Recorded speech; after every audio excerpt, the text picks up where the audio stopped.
అంతేనమ్మా. మానవత్వం మర్చిపోయిన మనుషులకు మాటలు లాభం లేదు, తూటాలు తప్ప అనుకున్నాను. అధికారం చేజిక్కించుకున్న అన్యాయాల్ని అరికట్టడానికి అహింస పనికిరాదు, ఆయుధం తప్ప అనుకున్నాను. అభాగ్యులైన అనేక మంది పేదల కోసం నేను నమ్మిన సిద్ధాంతంతో ముందుకు వెళుతున్న నన్ను నేరస్తుడని ముద్ర వేసి ఇక్కడ బంధించారమ్మా. బాబు, ప్రతి మనిషి గుండె ఒక గుడైతే నువ్వు కొన్ని కోట్ల గుళ్లల్లో కొలువుండే దేవుడు అయ్యావన్నమాట.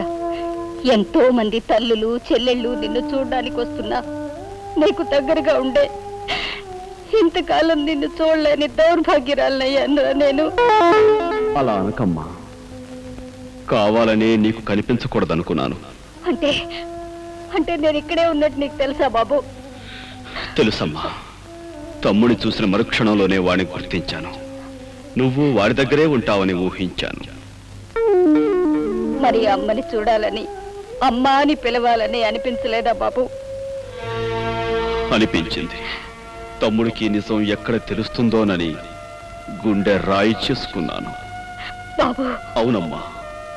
ముళ్ళు రాళ్ళు ఉన్న దారిలో నడిచి నడిచి ఎదురు దెబ్బలెన్నో తిని నువ్వు నేను మనసును మొండిగా మార్చుకున్నావమ్మా. కానీ చల్లటి అమ్మ నీడలో అమాయకుడిగా పెరిగినవాడు తమ్ముడు. వృత్తిని దైవంగా, కర్తవ్యాన్ని జీవంగా భావించే మనిషమ్మవాడు. అలాంటి వాడికి తను తన సొంత అన్ననే వృత్తియాల్సి వచ్చిన రోజున అది విని తట్టుకోలేడమ్మా. ఈ నిజం వాడికి చెప్పనని నాకు మాటియమ్మా.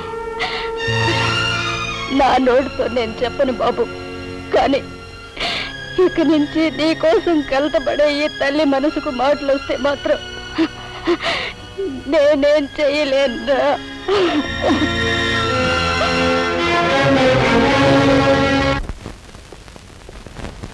అమ్మా, గండ్రగూడెం చూడటానికి ఈవేళ నువ్వు జైలుకు వచ్చావంట? అవును బాబు. ఈ ఇంటి దీపాన్ని ఆరిపోకుండా కాపాడిన మనిషిని చూడాలనిపించింది. నేను చెప్పాను కదమ్మా, అతనికి నాకు పోలిక ఉన్నాయని. అన్నట్టు ఆ మనిషిని చూసాక నీకేమనిపించింది? దేవుడు గర్భగుడిలో బంధించబడ్డాడనిపించింది. అదేంటమ్మా? అదేరా, నీ ప్రాణం కాపాడినవాడు అంటే నాకు దైవంతో సమానమేగా బాబు. అతని ఆఖరి కోరిక ఏదైనా ఉందేమో తెలుసుకుని తీర్చరాదు? ఉరి తీసే ముందు ఎలాగో అడిగి తీరుస్తారమ్మా. అది చట్టం ఆనవాయితీగా చేసేది. నేను చెప్పేది అతని రుణాన్ని నువ్వు తీర్చుకోవాలనిరా. సరేనమ్మా, రేపే వెళ్ళి అడిగి చూస్తాను. కంట్రకొట్లి, నీకేదో తీరాల్సిన కోరుకుందట. నువ్వు తీరుస్తావా? నా ప్రాణం కాపాడి నాకెంతో సహాయం చేసిన వాడివి. నేను ఎలాగో నీ ప్రాణాలు కాపాడలేను. కనీసం నీ కోరికైనా తీరుద్దాం అనుకుంటున్నాను. ఏమిటో చెప్పు. ఇక్కడికి పడమట్న 100 మైళ్ళ దూరంలో కొత్తపల్లి అనే చిన్న ఊరుంది. అక్కడ అమ్మవారి గుడి వీధిలో రంగన్న, లక్ష్మి అనే దంపతులున్నారు. అప్పులు ఇచ్చే ఒక పెద్ద భూస్వామికి వాళ్ళు బాకీ పడ్డారని నిర్దాక్షిణ్యంగా ఆ పేద దంపతులకున్న ఒక్కగానొక్క బిడ్డని బానిసగా తీసుకుపోయాడా భూస్వామి. నువ్వు వెళ్ళి వాళ్ళు రాసిచ్చిన ఆ నోటు బూడిద చేసి ఆ బిడ్డను తీసుకొచ్చి ఆ తల్లిదండ్రులకు అప్పచెప్పాలి. అదెంత పని? వెంటనే చేస్తాను, వస్తాను. కానీ ఒక్క షరతు. ఏమిటది? ఆ పని చేయటానికి నువ్వు డబ్బు ఉపయోగించకూడదు, నీ అధికారం ఉపయోగించకూడదు, ఆయుధం ఉపయోగించకూడదు. చెయ్యగలవా? తప్పకుండా చేస్తాను. నాకు ఉరిశిక్ష పడేలోగా నువ్వు ఆ పని చేయాలి. అది విన్న తర్వాతే నేను కన్ను ముయ్యాలి.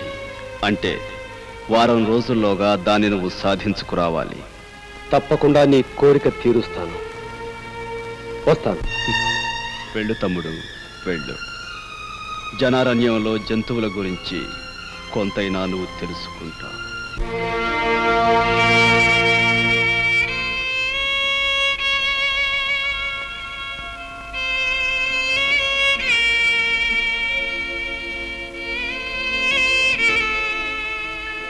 లక్ష్మి, ఏంటి అన్నం ముందెట్టుకుని?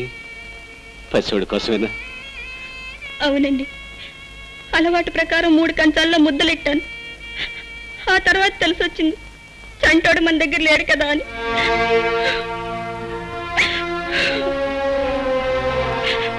అమ్మా లక్ష్మి,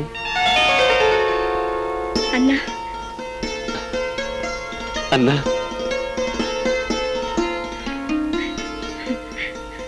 వచ్చేసావా అన్నా? పల్లెలో ప్రతి మనిషి ప్రతిరోజు నిన్నే తలుచుకుంటున్నారు. అన్నగా అందరికీ అండగా నువ్వు రావాలని ప్రతి క్షణం దేవుణ్ణి మొక్కుకుంటున్నారు. నిన్ను చూస్తుంటే మాకెంతో సంతోషంగా ఉంది. రా అన్న, మాతో పాటు 4 మెతుకులు తిందువేనరా. రా అన్నా. అలవాటు ప్రకారం 3 కంచాలు ఎట్టాను. 3వ వాడిగా కడుపును పెట్టిన వాడి దగ్గర లేకపోయినా నువ్వు వచ్చా. కూర్చో అన్నా, కూర్చో. విషయం అంతా నాకు తెలిసిందమ్మా. అంతా తెలిసిందా అన్నా? నేల తల్లి చల్లగా చూడకపోవటంతో కడుపు కూటి కోసం షావుకారు దగ్గర అప్పు చేశాం. అంతే, పంటలు వస్తున్నాయి వెళుతున్నాయి, వడ్డీ తప్ప అసలు చెల్లు కావటం లేదు. దాంతో ఆ షావుకారు బలవంతాన బిడ్డను పశువు నీడ్చుకెళ్ళినట్టు ఈడ్చుకు వెళ్ళాడు. ఈ పేదవాడలో ప్రతి తల్లి బిడ్డని కనేది ఆ షావుకారికి బలి ఇవ్వటానికి అన్నా, బలి ఇవ్వటానికి. బాకీ డబ్బుల కోసం పసివాళ్ళని తీసుకెళ్లిపోతాడా? ఇంతమందిని తీసుకువెళ్ళి ఏం చేస్తున్నాడా నీచుడు?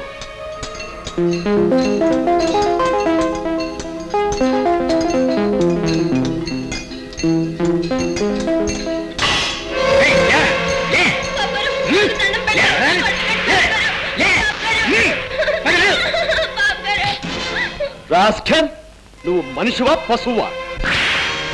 డబ్బు పేరు చెప్పి కన్నవాళ్ళ నుంచి పసివాళ్లను విడదీసి జాలి దయా లేకుండా మండుటెండలో వాళ్లతో పనులు చేయిస్తావా? ఇదిగా నేను వడ్డీ వ్యాపారిని. నాకు డబ్బు ముఖ్యం. 1000 రూపాయలు అప్పిస్తాను. పొలం నా పేరు తాకట్టు అవుద్ది. నెలకి 1000కి 100 రూపాయలు వడ్డీ. ఆ వడ్డీయే ఆ పిల్లోడికి నెల జీతం. మరి వాళ్ళు వడ్డీ కట్టక్కర లేకుండా నేను నెల జీతం ఇవ్వక్కర లేకుండా ఆ పిల్లోడి చేతే పనులు చేయించుకుంటుంటాను. ఇది లా పాయింట్. ప్రపంచంలో ఏ కోర్టుకి వెళ్ళినా తిరుగుండదు. వెళ్ళి చూడు కావాలంటే. అడవి మనిషిలాగా ఆది మానవుళ్లాగా వీళ్ళని బానిసలు చేసి ఈ చిన్నారి చేతుల కష్టంతో సొమ్ము చేసుకుంటావా? వాళ్ళ తల్లుల కడుపు సోకం నేను నిలువునా కూల్చి పారేస్తుందిరా. ఇదిగా మునీశ్వరుల్లా ఊరికే చేపనార్థాలు పెట్టం కాదు. 5000 సొమ్ము నా ముఖాన్ని కొట్టు. అప్పుల కాగితాలు చింపేసి దానికి సరిపడా పిల్లల్ని వదిలిపెట్టేస్తాను. ఆఫ్టర్ ఆల్ 5000 కదా నీకు కావాల్సింది. ఆ పని చెయ్యడానికి నువ్వు డబ్బు ఉపయోగించకూడదు. జేబులో పెద్ద నోట్ల మిశ్రణాల్లా చేయి పెట్టావు కదా, ఇదే రాట్లేదా సొమ్ము?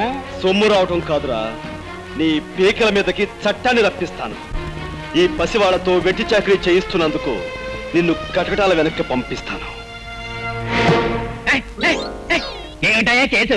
చోరీ కేసు రిపోర్ట్ తీసుకోవాలంటే 10, కొట్లాట కేసు అయితే 25, లోపల కేసు అయితే 50. కానిస్టేబుల్, నేను నీ లంచాల జాబితా వినటానికి రాలేదు. సాగుతున్న అన్యాయాన్ని చట్టానికి చెప్పడానికి, రక్షక శాఖ సహాయంతో పసివాళ్లకు రక్షణ కల్పించడానికి వచ్చాను. పెత్తందారు చిదానందం న్యాయసమ్మతం అంటూ జరిపే అన్యాయాన్ని, అక్రమాన్ని ఆపేయ్, అక్కడితో ఆపేయ్. చిదానందం బాబు మీద కంప్లైంటా?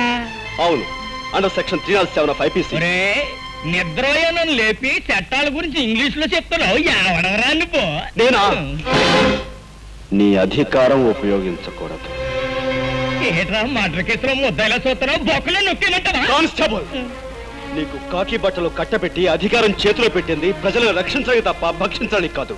ఇప్పుడే ఈ విషయం ప్రభుత్వానికి తెలియజేస్తాను. 50 మంది పశువులని శిదానందం ఎండల్లో కొండల్లో ఏపుడు ముక్కల్లాగా ఏంచుకు తినేస్తున్నాడు అంటావు. అవును సార్. బాధపడుతూ కింద పడిపోకయ్యా, నువ్వు అట్టకుండు. ఇదిగో చెక్కటి, ఈ ప్రజాస్వామ్యంలో 50 మంది పశువులను మనం రచిస్తే ఏ నోట్లు పడతాయంటావు? సత్రకాయగాళ్ళకి ఓటు హక్కు ఎలాగూ ఉండదు.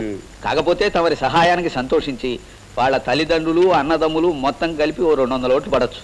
మరి శిదానంద చేతిలో ఎన్ని నోట్లు ఉంటాయి? 10,000 పైనే ఉన్నాయి. 10,000 ఉంటాయి కనుక ఈ ప్రజాస్వామ్యంలో పశువులు కట్టంతో కన్ను మూసినా సరే శిదానందం చేసే పని మాత్రం నట్ట జరగకూడదు. You the stooges of corruption. You have brought down the honorable democracy to your vices level with your barbarous attitude. నాకు ఇంగ్లీష్ తెలియదు కదా, నేను ఇంగ్లీష్లో తిట్టదు. ఇది తిట్టు కాదురా, కనీసం ఒక్క బొట్టైనా భారత మాత బాధమై బాష్పాన్ని తుడిచే యత్నం నువ్వు తెలుగు చెప్పడం నాకు అర్థం కావట్లేదు. నీకు అర్థమయ్యే భాషలోనే. ఆయుధం ఉపయోగించకూడదు.